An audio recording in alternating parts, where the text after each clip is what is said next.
Muy buenas noches, tengan todos ustedes. Soy el doctor Eduardo Antonio Lara Pérez.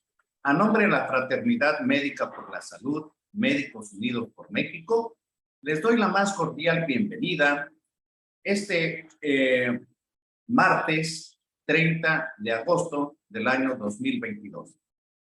El día de hoy es un día tan importante porque la mayoría de los niños en México regresaron a clases presenciales. Y vamos a tratar de hacer algunas reflexiones de ello, y para lo cual preparé una pequeña presentación. Entonces, el tema es regreso a clases presenciales, implicaciones médicas. Estas son las medidas sanitarias recomendadas por la Secretaría de Educación. Es la instalación de comités participativos de salud escolar en cada escuela, lavado de manos, espacios ventilados, que el personal docente y alumnos cuenten con esquema de COVID, realizar acciones de apoyo emocional al personal y alumnado, uso de cubrebocas y detección temprana de casos. Y bueno, para eso, la Secretaría de Educación y de Salud sacaron un folleto en el cual se indica qué es lo que se tiene que hacer para este periodo de escuela ya presencial. Y esto de los comités, el lavado de manos, uso adecuado de cubreboca, elaborar un cubreboca casero, que es muy polémico, sugerencia de señalización en las escuelas y salones de clases, lista, etcétera, etcétera. Todo eso necesita de inversión más que de buena voluntad, porque seguramente los padres de familia están muy dispuestos a este regreso de clases. Y bueno, aquí mencionan también en este folleto los preparativos, preparar los útiles, qué es lo que pasa con el primer día y la primera semana de clases, etcétera. Y da la impresión de que todo está muy organizado. Sin embargo, ya lo que compete un poco a la cuestión médica, diríamos que el salud revela un bajo nivel de vacunación de niños en la península de Yucatán. Algunos no tienen su esquema completo y eso seguramente va a traer algunos problemas ahora que se van a juntar y van a tener contacto más cercano los grandes sitios de aglomeración de gente. En la Ciudad de México también hay déficit de vacunas. Se menciona que a nivel nacional pues hay un rezago de las vacunas y es muy importante esto porque parece ser que el no tener una cartilla de vacunación al corriente pues vuelve más vulnerables a los niños que durante 2 años estuvieron en su casa, ni siquiera desarrollaron defensas de gérmenes que son comunes, y vamos a ver el comportamiento de esto. Las escuelas particulares parece ser que están un poco más dispuestas a invertir en cosas y con dinero para hacer que se cumpla todo esto y se eviten casos de COVID y de otras enfermedades. Y a pesar de que las vacunas contra COVID son muy recomendadas por grandes centros hospitalarios, etcétera, deberíamos de preguntar si la población escolar, o sea, los niños de 5 a 18 años, bueno, los jóvenes, están vacunados. ¿En qué porcentaje? Desconocemos esos porcentajes. Y sin embargo, pues tenemos cosas muy novedosas de lo que es la globalización de la educación. Las niñas podrán usar pantalón y los niños falda en las escuelas de Veracruz. Bueno, eso creo que está un poco polémico. A lo mejor valdría la pena que la gente se diera la oportunidad de vertir sus opiniones con respecto a esto. También, por ejemplo, en Nuevo León, el regreso a clases, ya el cubrebocas no será obligatorio, sino opcional. También un poco polémico y cosas que van a repercutir seguramente en la salud de los niños, los maestros en este regreso a clases presenciales. Hablando de todo un poco, ya se había detectado antes de la pandemia que andábamos muy mal en cuestiones de educación, tanto en matemáticas como en lenguaje y comunicación. Y en estudios en niños mexicanos, pues tuvieron puntajes bajos, tanto en lenguaje y comunicación como en matemáticas. Recientemente hace unos años se hizo una evaluación internacional y que revelaron estos resultados comparados con 2009, que parece muy lejano, y lo es en sí, tomando en cuenta todas las circunstancias, pero dudo mucho que la educación esté mejor ahora, incluso con estos 2 años pandémicos, que en el 2009 y en el 2015. Y estos son los principios con los que se va a basar, por así digamos, la filosofía de la nueva educación.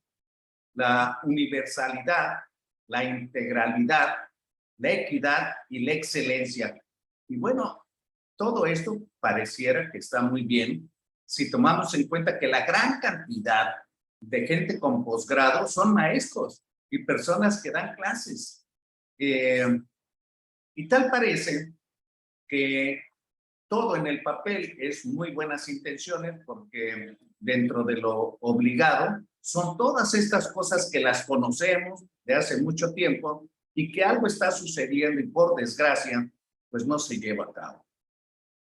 México pues es un país pluriétnico, pluricultural, y pues hay población indígena, algunos que son bilingües, diferentes culturas, usos, etcétera, que tiene que haber una forma especial para llevarles educación a estas personas que sea de calidad.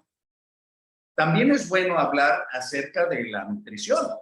Y la nutrición, pues, es muy importante para un chico que va a ir a la escuela, y pues los niños que no se alimentan adecuadamente, pues van a estar en desventaja por no cumplir sus requerimientos nutricionales y de calorías que necesitan para la atención y conocimiento y aprendizaje al ir a la escuela. Sin embargo, el gobierno considera que estos apoyos, 10 millones de becas, pues van a solucionar gran parte de esta problemática. Y bueno, con todo esto, pues esta es la nueva escuela mexicana. La nueva escuela mexicana que en sus 4 ejes pone un país armónico, sin violencia, tejido social saludable y la cultura de la paz. Todo muy lejos de eso, tristemente. Y además, pues existen cosas que las articulan, que ya son ampliamente conocidas por todos nosotros y que se han mencionado durante décadas, tanto en el preescolar, primaria, secundaria, pero por alguna razón la educación en México no termina por despegar. Entonces, este acuerdo nacional de la estrategia de educación inclusiva, pues a lo mejor se va a poder aplicar en algunos sitios, en otros no tanto, en otros difícilmente se va a aplicar, porque no solamente toma el darle información y que el profesor si está bien preparado o no, si prepara sus clases, si entendió cuál es el aspecto filosófico de la nueva enseñanza, y toda una maquinaria mental por el educando, pues debe de tener estas consideraciones que debe de ejecutar y adquirir. No parece ser tan claro. Sin embargo, debemos de trazar muy claramente cuáles son los objetivos del aprendizaje, las técnicas para enseñar eso, y todo eso tiene que ser pues en un ambiente de salud. La mejor ventaja que tenemos para ser educadores y educandos de élite es estando sanos. La educación no es una preparación para la vida.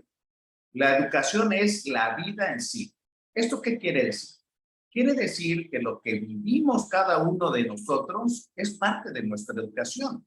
Cómo vivimos, con quién vivimos, qué cosas nos enseñan, cuál es la forma de vivir en esa dinámica, cómo vamos a enfrentar los retos de nuestra sociedad, de nuestro país, de acuerdo a la visión que estamos adquiriendo a través de la gente con la que nos ven crecer y que estamos inmersos en ese núcleo. Entonces, el COVID, pues definitivamente impactó no solamente en la educación, sino en la salud de la población, Y pues ya no es nada desconocido que después de 2 años de clases virtuales en una pantalla, pues los chicos pues hacían lo que querían. A veces entraban, a veces no entraban, pero finalmente a todos, por un decreto, se les va a pasar de año, independientemente de los conocimientos y competencias adquiridos. Recordamos entonces las diferencias muy grandes con respecto a un niño sano y un niño enfermo. Un niño sano que tiene las posibilidades de educarse, aprender, sacarle provecho a la educación, este regreso a clases, y un niño enfermo, pues que va a perder horas de estudio, horas de convivencia, horas de educación, simplemente pues porque está enfermo y más aún si no tiene un tratamiento o promoción de la salud adecuado. Por eso la importancia de las vacunas. Sin embargo, México ocupa el primer lugar de obesidad infantil. Tenemos hábitos inadecuados, tanto de alimentación como de algunos líquidos, que son un pecado tomarlos. Y parece ser que a nadie le interesa, hasta se fomentan grandes consorcios, hacen campañas muy exitosas, y que la gente, incluso la más pobre, en lugar de comprar leche u otro líquido de calidad, pues compra bebidas azucaradas. En otros países, esto es lo que se da de alimento en algunas escuelas. Vean la comparación de Estados Unidos, llena de azúcares, y vean la calidad comparado con la alimentación escolar en Italia. Estas son algunas de las cooperativas de escuelas, no todas, porque ya ha habido una norma y se ha tratado de evitar grandes retos, pero todavía, por desgracia, en algunas escuelas sigue existiendo esto. Y ya no digamos ahora, muy recientemente, se les está enseñando en situaciones de balacera qué se tiene que hacer, cómo se tienen que acostar, cómo cubrirse la cabeza, hablar, moverse con los codos, etcétera. Una serie de técnicas y cosas que yo la verdad no sé, me gustaría oír la opinión de ustedes acerca si eso es conveniente o no, o solamente es el resultado de la putrefacción y la descomposición social. Y ya no digamos los videojuegos, cada vez cargados con más violencia. Hay niños que tienen excitación psicomotriz de pasarse horas y horas en ellos, y eso acarrea, aparte de esos videojuegos, una influencia muy importante, un desapego de la realidad, una falta de comunicación interpersonal, y viven, parece ser, en un mundo aparte. Y ya no digamos que eso también fomenta más la mala alimentación, pues el sedentarismo, la falta de ejercicio, un organismo que se va a enfermar, no solamente se va a enfermar físicamente, sino que va a repercutir seguramente en su educación. Y ahora vemos pues que la convivencia, incluso entre los niños, ya no es la interrelación personal, sino a través de unas pantallas de diferentes tamaños, y eso será saludable, será adecuado. ¿Cuáles serán las repercusiones en el futuro cercano y lejano acerca de esta generación que ha crecido así? A diferencia de la convivencia, la creación, la comunicación, siempre con un liderazgo para saber lo que antes se llamaba unificar capacidades. Hay unos que tienen mucho, otros que tienen poco, pero cuando existe este tipo de convivencias, parece ser que se forma una unificación, una línea en la que todos están. El ejercicio al aire libre, pues cuánto deseamos que los niños se reactiven. Por ahí me comentaba uno de mis pacientes, la mamá de uno de mis pacientes, que a ella le tocó todavía la escuela de educación física de a de veras, o sea que hacían educación física. Ahora, con cualquier pretexto, pues ya los chicos ya no compiten, no hacen educación física, y cada vez parece ser menos el estímulo y la supervisión de actividades físicas. Y no solamente es importante esta convivencia para saber los roles, para saber las cuestiones de tipo social, que todo eso pues forma parte de lo que es la salud, si la tomamos en cuenta como una unidad biológica, psicológica y social. ¿Y qué estamos haciendo los médicos? Porque hay escuelas que tienen un médico en la escuela. ¿Qué es lo que se está haciendo para promover la salud, para detectar tempranamente algunos padecimientos, para vigilar el crecimiento y desarrollo y cómo impacta en las capacidades y competencias de la enseñanza-aprendizaje en estos niños? Es más, todavía y tristemente hay familias, madres o padres que enseñan a los hijos a robar. Dicen, oye, mira, eso está ahí, solo ve sin que te vean y tráete. En fin, a ese grado hemos llegado en un país que es multicultural y que definitivamente pues algo está sucediendo porque los valores que existían hace 70 años, hace 60, todavía hace 50 años, se han perdido. Ya la gente no ayuda a un anciano, no le dan el asiento a una mujer, y vemos frecuentemente en los medios de comunicación hombres que agreden a mujeres sin ningún respeto de nada. Entonces, yo diría que la enseñanza pues está en crisis, no solamente por los sistemas educativos o lo que se quiere implantar, sino que se ha ido desintegrando a través de décadas la unidad social fundamental para crear individuos sanos, que es la familia. Y la familia involucra a todos los integrantes de la familia, los abuelos, los padres, los hermanos, las tías, etcétera. Esa convivencia, esa comunicación, esa fraternidad hace una gran diferencia de la percepción, como vemos la vida, como la interpretamos, y con la información que recibimos en las escuelas, hace la gran diferencia de cada uno de nosotros como ciudadanos, sanos o no, con educación o no. Y si tomamos en cuenta que ahora la globalización se toma como los grandes cambios o importantes y todo, parece ser que estamos inmersos en una serie de costumbres en las que pues ya no importa que sea él o ella o ello, y tal parece que tenemos una crisis en ese aspecto con una necesidad de derechos de algunas personas con gustos o cosas diferentes a la mayoría, y que pues todo eso está cambiando las expectativas, la visión de lo que es la educación. Entonces, yo quisiera decirles a ustedes que para mí este regreso a clases, ¿consideran ustedes que estamos preparados nosotros como médicos para orientar al que se nos acerque, a ese padre o madre?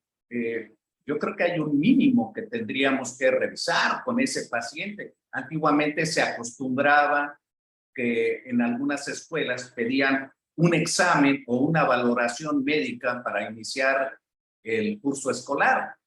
En otras, como no se hace medicina de primer contacto institucional, porque eso debería de ser una obligación cada vez que se inicia un ciclo, a mediados del ciclo y al final, para estar detectando enfermedades que son prevenibles y predecibles o controlar aquellas o estar vigilando lo que es el crecimiento y desarrollo. Y ya no digamos que no debemos de considerar que la violencia y la quema de autos y los bloqueos y todo eso, y que todo el mundo dice, no, es el crimen organizado. Pues parece ser que está más organizado que nosotros, porque nosotros estamos totalmente desorganizados y ya lo estamos viendo como que normal, y la verdad es que no es normal. Por ahí estaba yo escuchando de la cantidad de reporteros muertos en la guerra de Ucrania, que son 12, si mal no recuerdo, y aquí en México tenemos 15, pero sin guerra. Bueno, sin guerra declarada. Entonces, algo está pasando.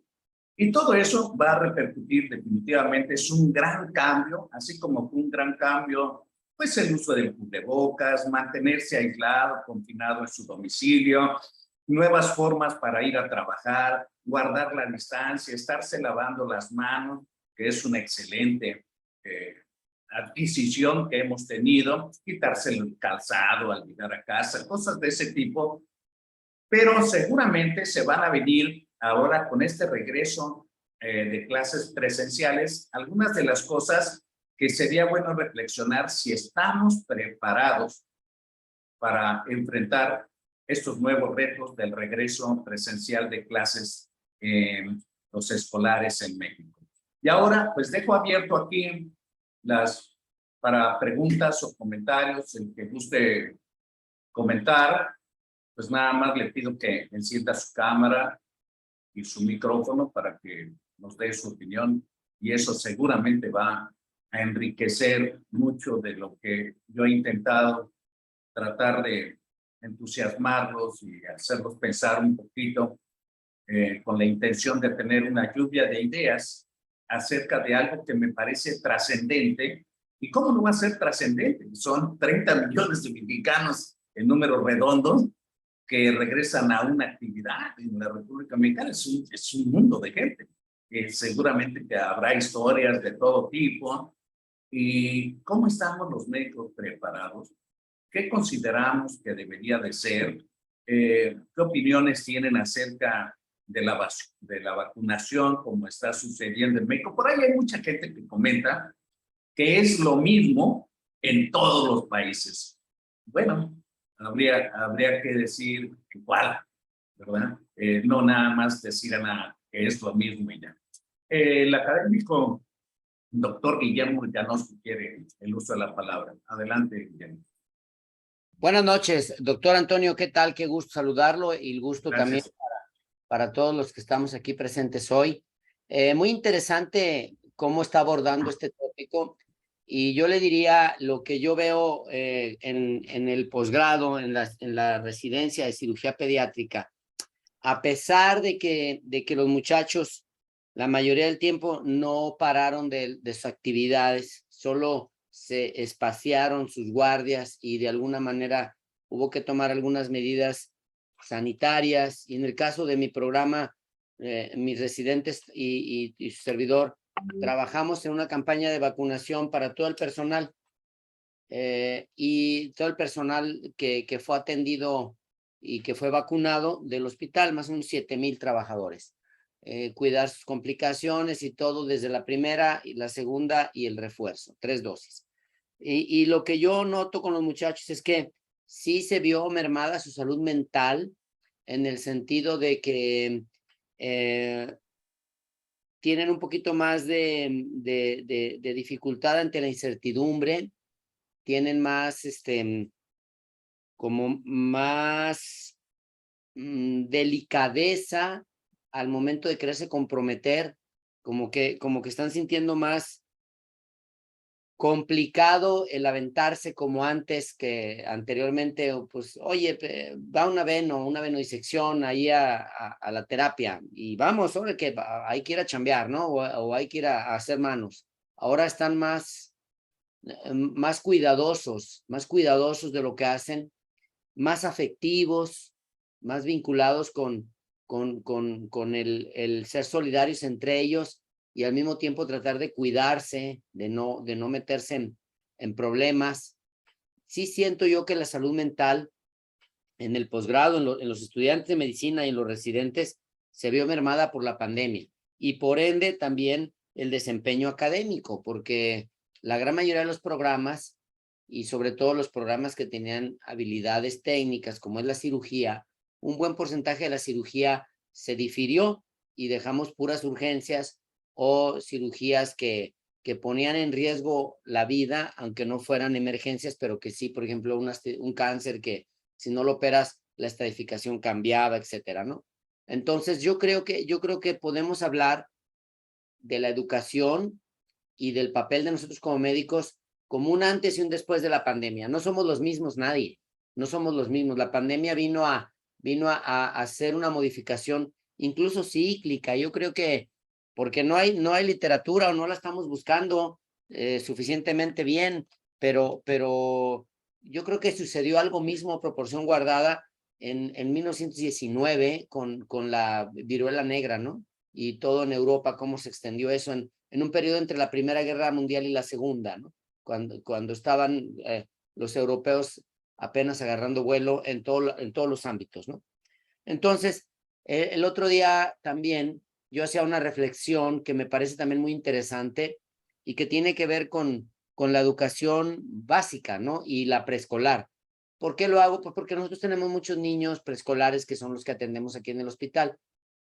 Y el niño en la escuela, en el kinder, pues precisamente se integra, socializa, es cuando las relaciones humanas de trabajo en equipo se fortalecen, se les enseña que se intercambian el lonche, que se intercambian la galleta, que se intercambian el suéter y a veces hasta se andan intercambiando el cubrebocas, ¿no? Y el hecho de no estar en la escuela, de no estar en colectivo los niños, sino estar cada uno en su casa y volver esas generaciones, no sabemos cómo se van a portar después, ¿verdad? ¿Cuál va a ser su tolerancia a la frustración? ¿Cuál va a ser su valor agregado de trabajar en equipo sobre el valor agregado de un logro individual, ¿no? El otro día, para concluir, estaba yo leyendo un artículo que estaba diciendo un futbolista alemán, y decía el futbolista alemán algo como esto: en Alemania no vas a encontrar a un Cristiano Ronaldo, ¿no? A un jugador fuera de serie, porque en Alemania la selección alemana está centrada en trabajar en equipo. No tenemos una estrella, aquí trabajamos en colectivo todos para que la estrella sea el equipo, no un solo jugador. Entonces, yo creo que vamos a ver un poquito de esto, vamos a ver un poquito problemas con la integración en equipo de las nuevas generaciones, la habilidad emocional también. Y bueno, nosotros también vamos a tener que aprender a desaprender lo que hacíamos antes para abordarlos de mejor manera. Muchas gracias, doctor, por darme la oportunidad de hacer este comentario. Muy interesante, como siempre, tu comentario. Y fíjate que tienes toda la razón. Por ahí me han reportado que ha subido un 60% los niños con espectro autista, entre otras cosas. Y definitivamente que los cambios que se van a venir son muchos. Y la pregunta es, ¿qué tan preparados estamos? Hace como año y medio, cuando el gobierno de México declaró que iba a duplicar el número de plazas para especialidades, yo me atreví a vertir en opinión que deberíamos de tener una especialidad de pediatría extrahospitalaria, o sea, una pediatría de primer contacto, como la tienen en España. ¿Cuál es la idea? Bueno, nosotros no tenemos una estrategia de salud para el primer contacto. Hay muy buenas intenciones, hay programas muy bonitos que están en la Cartilla Nacional de Salud, pero en la práctica no hay jornadas de educación en la salud de las escuelas o jornadas de médicos tomando somatometría, algunos exámenes fáciles, la detección de casos en grandes sitios de aglomeración de población. Entonces, todo está supeditado a que el paciente se enferme. Y como se enferma, pues demanda atención. Y entonces nosotros tenemos una Secretaría de la Salud que no es de la salud, es la Secretaría de la Enfermedad. Toda la demanda y los esfuerzos que tiene la Secretaría de Salud, pues son para tratar enfermos, no para estar buscando sanos y promover la salud. Y tan es así que la mejor oportunidad que tenemos para incidir en la salud de los niños, pues son las escuelas. Ahí es donde los tenemos cautivos y que tenemos oportunidad de hacer detección temprana de padecimientos de toda índole, tanto biológicos, psicológicos o sociales. Pero estamos acostumbrados ahora que hay niños que van a la primaria y sacan una pistola o sacan un cuchillo y acuchillan a uno de sus compañeros. Hay muchas de las cosas que tenemos que hacer y cambiar, y ojalá tuviéramos una percepción más clara y profunda, con propuestas de cambio, que podemos hacer cambios entre nosotros mismos, entre los que tenemos de influencia alrededor en nuestro trabajo diario, pero definitivamente que esta pandemia nos está obligando a que ya nada debe de ser igual. Todo lo que era antes de la pandemia, actualmente en la pospandemia ya va a servir de muy poco y si no es que nada. Yo no sé si alguien más quiera vertir otra opinión acerca de cómo ve este regreso a clases qué tan preparados estamos, qué considera que va a suceder, cuál sería su pronóstico, cómo ve que ha repercutido la pandemia con respecto a la salud y ahora en este regreso a clases, cómo considera que va a pasar las cosas. ¿Estaremos preparados los médicos? ¿Estarán preparados los profesores ahora con este nuevo sistema? ¿Estará preparada la población para entenderlo? Y ya no digamos otra serie de cosas que no nos competen a nosotros, porque pues nosotros no decidimos un presupuesto y que todo eso que se dijo de una escuela digna y agua y toda esta serie de cosas, pues quién sabe si se va a poder. En algunos sitios sí, en otros no, en otros regular. Pero hablando de educación y de profesiones, también me gustaría tocar el punto de que el médico siempre está en la mira.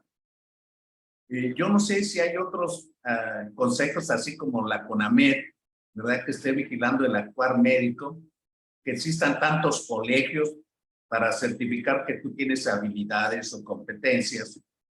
¿Y quién diría que las tiene? ¿Cómo se puede adquirir eso? Y entonces, como está globalizado y se ha hecho tanto, como siempre sucede en México, cada vez que sacan algo se vuelve un negocio, ¿no? Me acuerdo cuando sacaron las placas que dijeron en el 68 que era para pagar las Olimpiadas, pues hicieron una costumbre. Las placas y la tenencia y toda esta serie de cosas. Entonces, ¿y qué beneficio ha traído? Bueno, pues creo yo que muy poco, nada más el beneficio es una fuente de ingresos. En fin, hay muchas cosas ahí polémicas que se pueden mencionar. No sé si alguno de los que están aquí en la sala en este momento, todos son expertos, todos son muy buenos, no sé si quisiera tomar la palabra y vertir alguna opinión.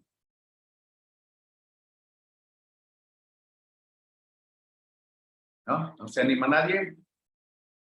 Vamos a tener una plática muy corta, casi monólogo. Pero pues bueno, me conformo con que haya sembrado ahí la inquietud entre todos nosotros de que tenemos que cambiar. La contadora, Julia Luna, parece ser que quería opinar. Adelante, contadora. No, buenas noches para los que llegaron en este momento, no sé si me escuchan. Adelante. Y pues realmente, como comentaba acerca del programa académico, el inicio de clases, pues es una incertidumbre porque no todos los padres están preparados. Realmente hay diferencias tanto en llevar un protocolo de salud como también en creencias diferentes, ¿no? Y pues eso hace que al llegar a clase los niños pues tengan ese reencuentro con los maestros y pues hay una serie de, pues ahora sí que los maestros se ven envueltos en ideas diferentes con los niños y eso pues hace que la actividad pues sea un poco difícil porque a lo mejor llega un niño con higiene, con ciertas reglas y normatividad muy apegadas, muy estrictos, pero otro niño pues va de la casa con ideas que pues no es cierto, no pasa nada y entonces ahí es donde la educación ante el salón pues es muy difícil para el catedrático, para el maestro, sobre todo por los niños preescolares y de primaria, porque ya un niño de secundaria, prepa, a nivel universitario, pues tiene muy claro las reglas a seguir en cuanto a disciplina y educación. Yo creo que esa parte es donde pues no hay tanto problema, pero lo que es primaria y preescolar, pues sí es un trabajo muy difícil para los maestros que están frente a grupos. La verdad, pues ahora sí que Dios bendiga y cuide a los maestros y pues también cuide a los niños que están vulnerables ante las enfermedades, ¿no? Pues yo creo que lo único que podemos pensar y pedir es que Dios cuide y guarde a todos los niños de México en este ciclo escolar y que pues Dios los libre de toda enfermedad. Muchas gracias, contadora Julia Luna, por su opinión. Ahorita me hiciste recordar que he estado viendo una serie de películas en las que más o menos el rol, porque hay varias, es una escuela secundaria en Estados Unidos, en la cual llega un profesor joven, muy entusiasta, hombre o mujer, y empieza a ver que no hay interés en el aprendizaje de sus alumnos. Y cuando se empieza a involucrar, porque las mismas autoridades escolares les evitan entrar a la biblioteca y no les dan facilidades, acostumbrados a que se vuelven pandilleros, agresivos, y se vuelve una plaga terrible. Entonces, el maestro o maestra protagónico se empieza a enterar de la historia de cada uno de ellos y encuentra cosas terribles y tristes que explican en sí ese comportamiento. Primero, hay una gran agresividad de pandillas, pues porque como no tienen, vienen de hogares desintegrados, pues es la única manera de sentirse apreciados, unidos a alguien, en una vinculación. Segundo, hay una gran carencia de valores, así pues muchos de nosotros que crecimos en una familia nos enseñaron los valores familiares.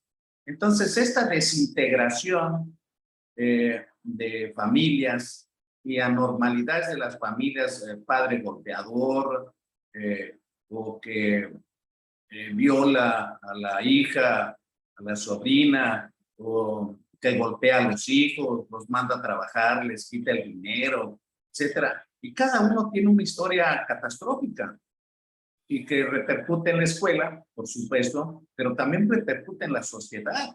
Estamos creando delincuentes, estamos creando prostitución, drogadicción, negocios ilícitos, etcétera. Y tal parece ser, pues, que no hay un plan muy claro acerca de todo esto. Y eso también es una forma de educar y es también una forma de tener una percepción de la salud, no solamente individual, sino colectiva. Entonces, ojalá que al menos estas reflexiones, lluvia de ideas, podría así decirlo, del regreso a clases presenciales de 30 millones de mexicanos, pues yo creo que es algo muy importante que nos debe de hacer reflexionar en estos tiempos, iba a decir pospandémicos, pero todavía estamos en la pandemia. Entonces, y tenemos que adaptarnos, no a la nueva normalidad, sino a nuestra nueva realidad. Y tratemos de quitarnos un poco, porque es muy cómodo para todos nosotros decir, bueno, pues esas son las reglas del juego, así se acostumbra, así hay gente que así le gusta que sean las cosas. Bueno, yo creo que deberíamos de ser un poco más rebeldes y decir, yo creo que siempre hay algo que se puede mejorar. Yo creo que ahorita estamos obligados a hacer cosas diferentes porque estamos en escenarios diferentes y parte responsable del médico debe de ser participar en la salud de los niños, esa promoción de la salud, tratamiento, diagnóstico y tratamiento oportuno para garantizar que ese niño tenga las ventajas más importantes y en ocasiones también ser el consejero, el orientador de las buenas obras, de las buenas costumbres, de los valores tradicionales. Y ya no digamos cuando se meten en temas que son un poco más políticos que biológicos o científicos con respecto a la sexualidad y al rol que juegan dentro de la sociedad y toda esta serie de cosas. Ojalá que esto les haga reflexionar un poco. Y bueno, pues si no hay más comentarios, yo les quiero agradecer el favor de su presencia en esta conferencia que la decidimos al vapor. Y subiremos este video porque habrá cosas buenas, regulares o malas, pero todo es importante en la información y que cada persona que vea y oiga este video, pues haga su introspección, haga su opinión, aunque sea de manera íntima, y si logramos eso, pues yo creo que ya es un gran cambio. No podemos seguir igual. Hagamos cosas por el bien de México, los mexicanos y los niños del mundo. Muchas gracias a todos y buenas noches. Buenas noches. Hasta luego, buenas noches.